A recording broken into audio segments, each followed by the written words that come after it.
হয় বেতন কমিয়ে দিন, না হলে তাদের চেম্বারে ভিজিট দেখার ফি কমিয়ে দিন, রুগী দেখার ফি কমিয়ে দিন। অন্তত একটা দিক থেকে আমাদেরকে বাঁচান, একটা দিক থেকে সরকারের ফান্ডে টাকাটা জমা করেন। তারা অফিসে আধা বেলা অফিস করে তারা চড়া মোটা অঙ্কের বেতনও নিবেন, আবার রোগী ফি, আবার চেম্বারে গিয়ে রোগী দেখে আবার অনেক হাই রেটের ফিও নিবেন। তাহলে দুই দিকেই তারা ইনকাম করতেছে। তাদেরকে যে কোনো একটা সাইড বন্ধ করে দিন মাননীয় প্রধানমন্ত্রী। আমরা চাই এই চিকিৎসক জগতে যারা আছেন, হয় তাদের বেতন কমিয়ে দিন, আর না হয় তাদের ভিজিট কমিয়ে দিন। আমরা অসুস্থ হলে, আমরা একজন কর্মচারী, আমরা যদি একজন ডাক্তারের কাছে যাই তাহলে 1500 থেকে 2000 টাকা ফি দিতে হয়, আবার 8-10 হাজার টাকার টেস্ট করাতে হয়। আমরা সেই টাকাটা কই পাবো? আমাদেরকে তো 1500 টাকা দেন শুধু চিকিৎসা ভাতা। তাহলে এই 1500 টাকা চিকিৎসা ভাতা দিয়ে আমরা একটা সংসারে কয়জনে চিকিৎসা করব? মাতোয়ারা তানি লিখেছেন, আল্লাহ তুমি কবুল করো। সাথে রিপোর্টের কমিশন আছে, রিপোর্টের কমিশনও আছে। জি,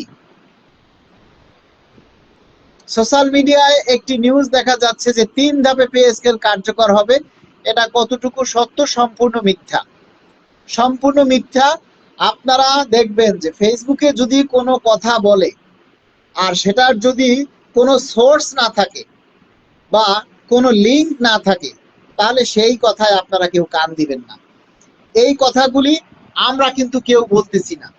আমরা যারা আমাদের এই তথ্যগুলি আপনাদেরকে দেই, বা আমরা যারা আমাদের দাবির কথাগুলি প্রচার করি, কই আমরা তো কখনো এই তথ্যটা লিখি নাই যে 3 ধাপে পে স্কেল দিচ্ছে। এগুলি সম্পূর্ণ ভুয়া কথা।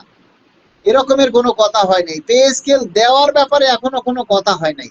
তাহলে 3 ধাপ আর 4 ধাপ আসলো কই থেকে?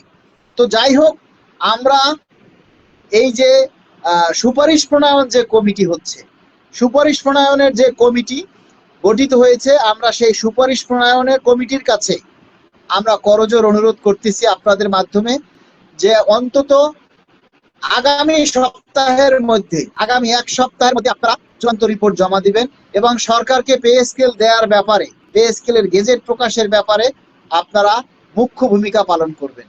কেননা পে স্কেল বাস্তবায়ন হলে আমরা পাবো, যদি সর্বনিম্ন যেটা ধরা হয়েছে 20,000 টাকা, আর আপনারা পাবেন 1,60,000 টাকা, তাহলে আপনাদের গরজটা বেশি হওয়ার কথা। কারণ যদি পে স্কেল না হয় আর আপনারা যদি অবসরে চলে যান, তাহলে 1,60,000 টাকা আপনারা আর কোনোদিন পাবেন না। ভাইজান, আপনাদের ত্যাগ, আপনাদের কষ্ট বৃথা যাবে না। এই পবিত্র রমজানের কাছে, আল্লাহর কাছে প্রাণ খুলে দোয়া করি 22 লাখ কর্মচারীর দীর্ঘশ্বাস আল্লাহর আরশে লাগবে। আপনারা সবাই আল্লাহর কাছে দোয়া করুন। এটা একটা ভালো কথা। ঈদের পর খেলা হবে। মালেক ভাই, সরকারি চাকরি করেও কিস্তি থেকে বেরোতে পারতেছি না। আমরা প্রয়োজনে ঈদের পরে, আমরা যদি আমাদের দাবি আদায় না হয়, তাহলে ঈদের পরে প্রয়োজনে আমরা রিট করব, প্রয়োজনে আমরা মামলা করব, কেন আমাদেরকে পে স্কেল দেওয়া হবে না। আপনারা সবাই প্রস্তুত থাকবেন তো? গুলি খাইছি, মাইর খাইছি, থামবো না। আরে ভাই, আপনারা যে অনেক কিছু করবেন সেটা আমরা কেমনে বুঝি বলেন?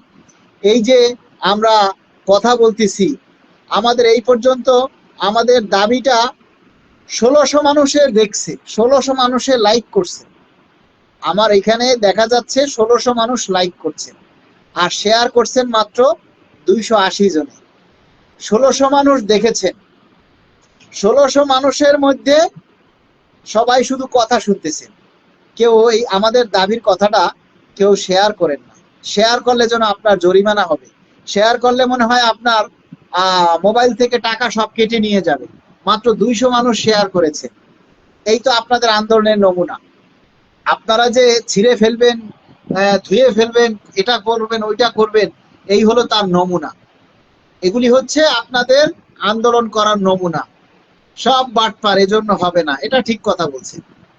ম্যাক্সিমামই বাটপার, শুধু খেতে চায়, আদায় করতে চায় না। ভীষণভাবে কষ্ট পাই যখন দেখি উল্টাপাল্টা কথা বলে ফেসবুকে, কিছু গ্রুপ আপডেট নিউজ গুলো দেয় পে স্কেলের প্রজ্ঞাপন নিয়ে। আপনারা শ্রম বৃথা যাবে না। আমরা এরকমের উল্টাপাল্টা কথা কখনো বলি না।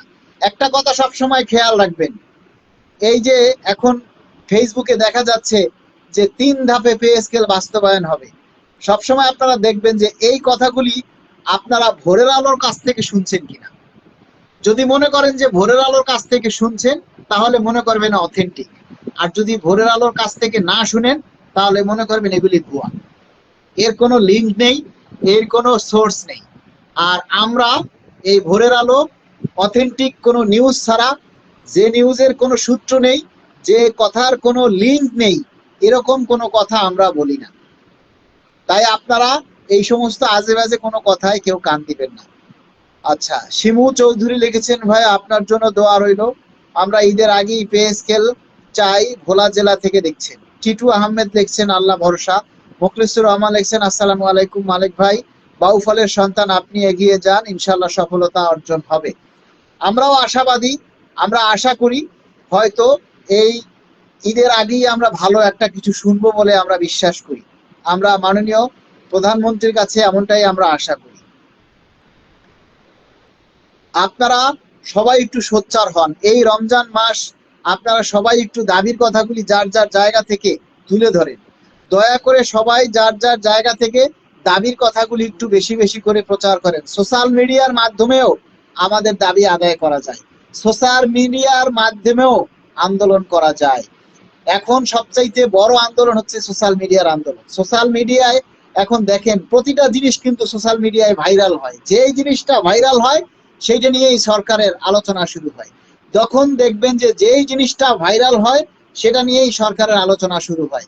আমাদের দাবিগুলি আর ভাইরাল হলো না, আপনাদেরকেও আমরা আর জাগাতে পারলাম না, আপনাদেরকেও আমরা আর জাগাতে পারলাম না। এই আর একটা গাধার বাচ্চা আছে, এক শুয়ারের বাচ্চা আসছে, কয় যে আরে বাটপার, আবার নতুন করে শুরু করছিস লাইক শেয়ার করে, এরপর তোর বউরে নিয়ে ব্যবসা করবো।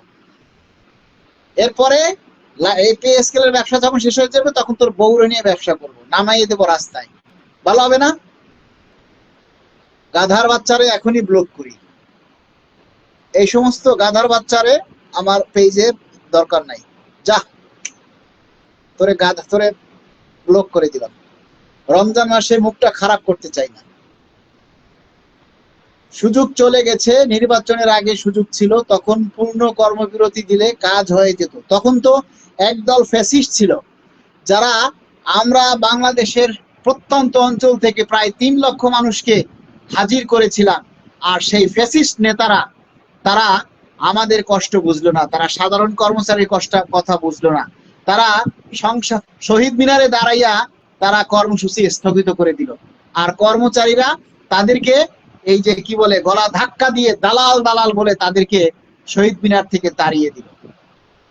আসসালামু আলাইকুম মালিক ভাই, সরকারের নিকট আকুল আবেদন, ঈদের আগে পে স্কেলের গেজেট চাই। এস এম জাহাঙ্গীর হোসেন, মালিক ভাই 30,000 টাকা লোন করলাম মা বাবার সাথে ঈদে বাড়ি যে খরচ করার জন্য। আহারে ভাই, দুঃখের কথা, আর বললেন না। আমি সিলেট থেকে দেখছি, অনেক ধন্যবাদ। এস এম জাহাঙ্গীর লিখছেন 30,000 টাকা লোন করছেন। 2টা আন্দোলনে আমি আর আমার বউ 15,000 টাকা ধার করে খরচ করছি, এখন টাকা চাচ্ছি, দিতে পারতেছি না। আপেল মাহমুদ লিখেছেন। সত্যি আপনাদের কাছে আমরা লজ্জিত, কারণ আমরা আপনাদেরকে বারবার ঢাকায় আহ্বান করেছি, আমাদের ডাকে আপনারা ঢাকায় এসেছেন, কিন্তু আমাদের সেই ফ্যাসিস্ট নেতারা একটা কর্মসূচি সফল করতে পারে নাই। আমাদের কথা তারা আমলে নেয় না। তারা আসে নেতা সাজতে, তারা আসে স্টেজে বসে, তারা চেয়ার দখল করতে, আর সেখানে এসে তারা বাণিজ্য করে, আর সময় মতো কর্মসূচি দিতে পারে না। 5ই ডিসেম্বর 1 লক্ষ মানুষ এসেছিল শহীদ মিনারে, সেদিন তারা কর্মসূচি দিতে পারে নাই। আরে 12 তারিখ জাতীয় নির্বাচন, 6 তারিখ কর্মসূচি দিলে দাবি আদায় হবে? বলেন, 12 তারিখ জাতীয় নির্বাচন, সেখানে 6 তারিখে যদি আমাদের কর্মসূচি দেয়, সেই কর্মসূচি সফল হবে? তাহলে সরকার আমাদের দাবি মানার জন্য কাজটা কখন করবে, যদি আমরা 6 তারিখে আমরা আন্দোলনের জন্য কর্মসূচি দেই? তাও আবার এতগুলি মানুষ, আমাদের কথা ছিল যে আমরা রাজপথে অবস্থান করব, রাস্তায় দখল করব, প্রয়োজনে আমরা শহীদ মিনারে রাত কাটাবো। আর সেই ফ্যাসিস্টরা তারা এখানে এসে কারো সাথে আলাপ আলোচনা না করেই তারা কর্মসূচি স্থগিত করে দিল। আর সাধারণ কর্মচারীরা গলা ধাক্কা দিয়ে দালাল দালাল বলে তাদেরকে শহীদ মিনার থেকে তাড়িয়ে দিয়েছে। আবার এখন তারা বিভিন্ন জায়গায়, এখন আবার নতুন করে শুরু করেছে কি, আমরা 35,000 টাকা হিসাবে পে স্কেল চাই। আরে বাবা, পে কমিশন রিপোর্ট দিয়েছে, জমা দিয়েছে সর্বনিম্ন 20,000 টাকা, আপনি এখন আবার শুরু করছেন যে 35,000 টাকা করে চাই। তাহলে তো আপনি পে কমিশনের রিপোর্ট অমান্য করছেন। তাহলে সরকার যদি আবার সুযোগ